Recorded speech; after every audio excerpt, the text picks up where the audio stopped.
Assalamualaikum warahmatullahi wabarakatuh. Kali ini aku ingin membagikan tutorial cara input data menggunakan aplikasi Android Kobo Collect ataupun ODK Collect, dimana yang sama-sama memiliki platform yang sama. Yang pertama yang harus disiapkan adalah melakukan instalasi aplikasi tersebut di Play Store maupun App Store. Dengan keywordnya untuk mencari aplikasi tersebut adalah Kobo Collect, lalu install atau ODK Collect. Nah, lalu install. Jika sudah terinstall, maka langsung kita buka aplikasinya, boleh salah satu, dimana keduanya juga memiliki tampilan dan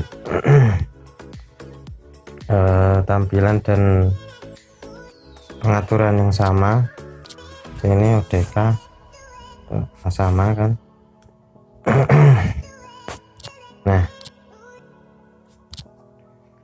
apabila dalam pertama kali penginstalan menggunakan bahasa Inggris, maka bisa untuk memudahkan dalam memahami aplikasi ini, kita bisa di pengaturan umum atau setting general, kemudian pilih user interface antar memuka pengguna, kemudian pilih language atau bahasa, pilih bahasa Indonesia.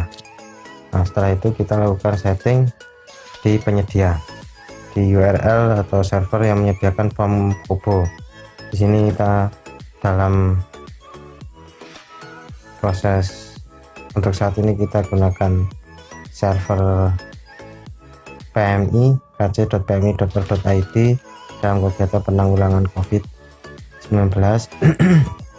Kemudian masukkan nama pengguna dan kata sandi yang sudah diberikan.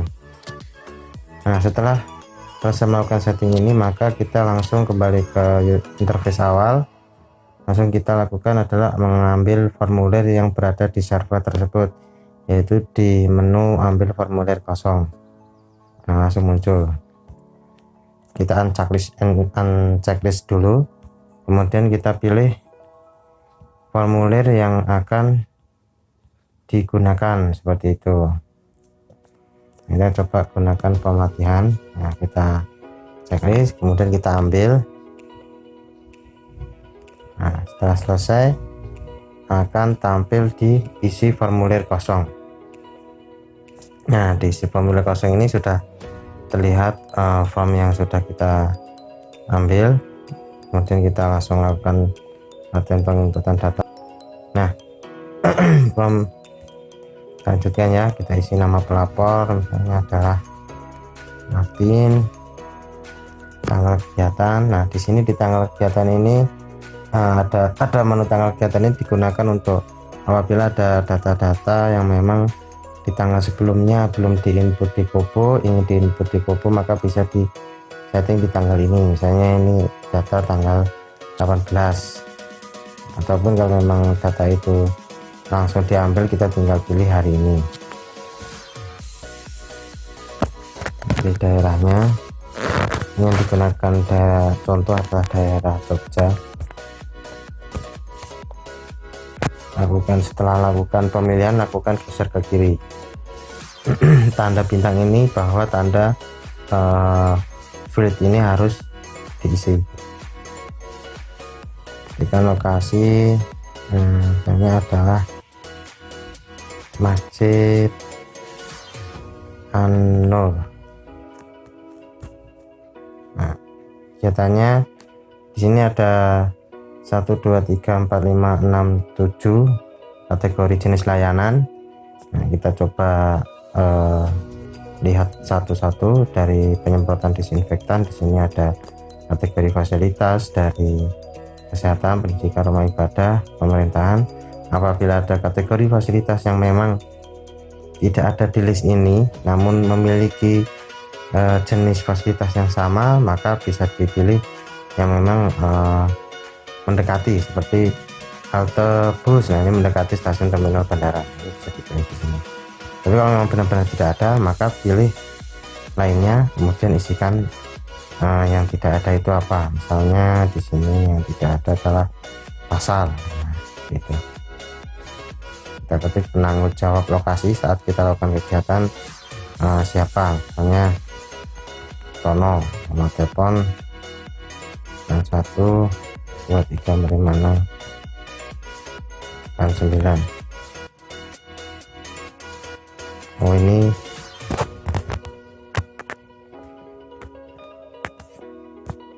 kemudian kita next.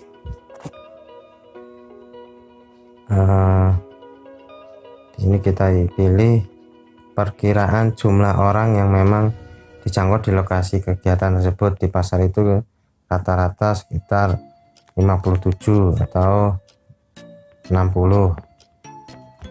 Nah itu jumlah personel yang melakukan kegiatan saat di lokasi tersebut. Nah, itu misalnya laki-laki 2, perempuan 1. Keterangan isi apabila ada tambahan-tambahan terkait kendala ataupun hal-hal yang perlu disampaikan, masukkan di sini. Nah, kemudian rekam GPS. Nah, kita tunggu sampai satelit terdeteksi ini mencapai 16 atau 18 dari 24 satelit. Nah, di sini biasanya langsung nanti ada perkiraan berapa meter akurasinya. Nah, sudah muncul tingkat akurasi 13, 16. Karena aku kondisinya berada di dalam ruangan, maka biasanya ini cukup sulit untuk mendeteksi satelitnya. Maka kadang direkomendasikan untuk mengambil lokasi ini di ruang terbuka gitu. Apabila memang kesulitan dalam mengambil GPS ini atau mungkin terkait perangkat atau lain sebagainya, maka ini dilewati saja terlebih dahulu. Nah, selesai. Nah, kita ulangi lagi di jenis layanan promosi kesehatan.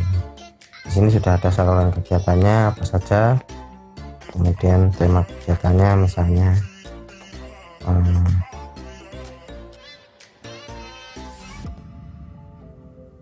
diskusi COVID.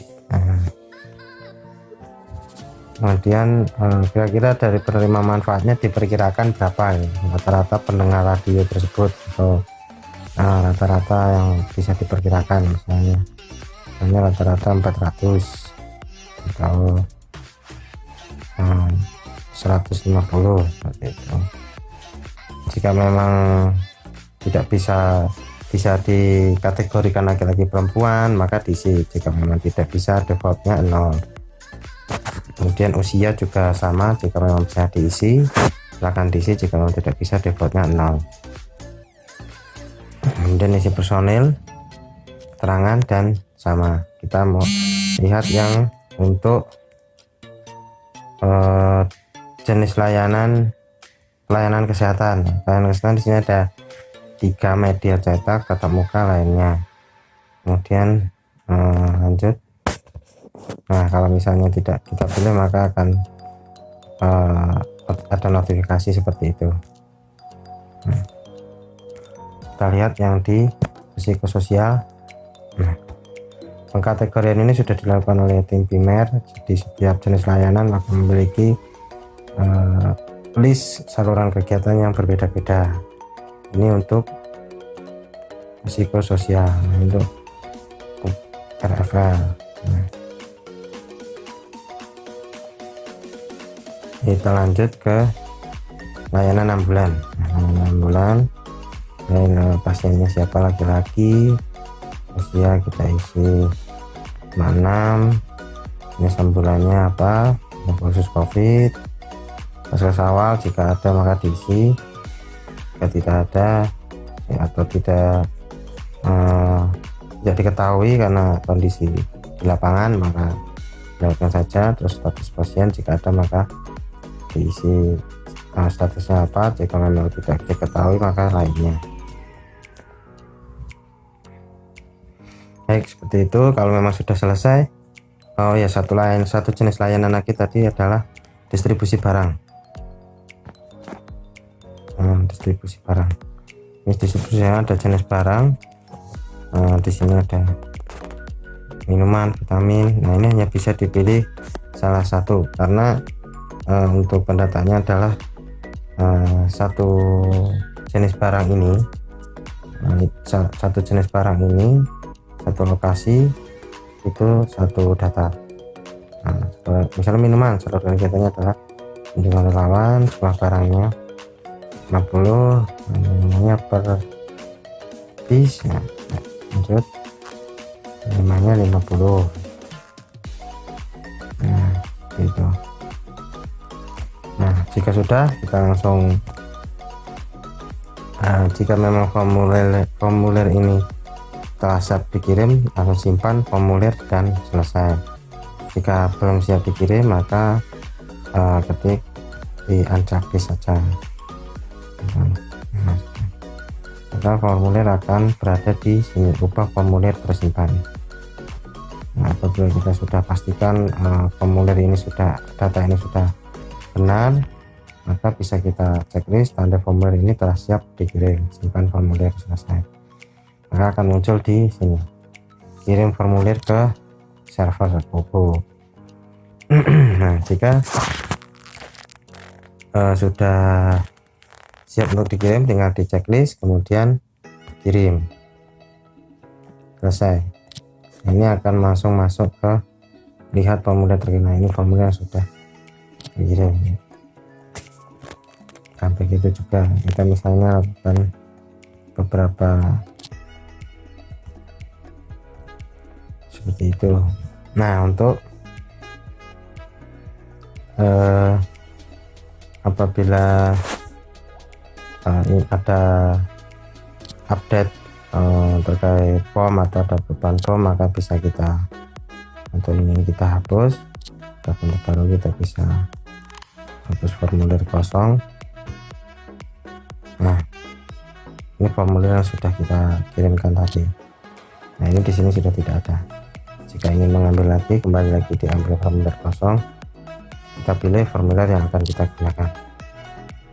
Nah, untuk penggunaan offline ini pastikan saat pengambilan formulir di URL ini pastikan ada jaringan, sehingga saat ambil formulir di sini, saat menghubungi server, kita bisa ambil formulirnya.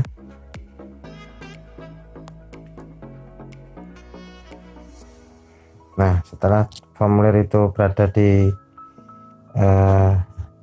menu ini, diisi formulir kosong, maka sudah berada di aplikasi, sehingga nanti ketika tidak ada jaringan tetap bisa dilakukan pengisian sampai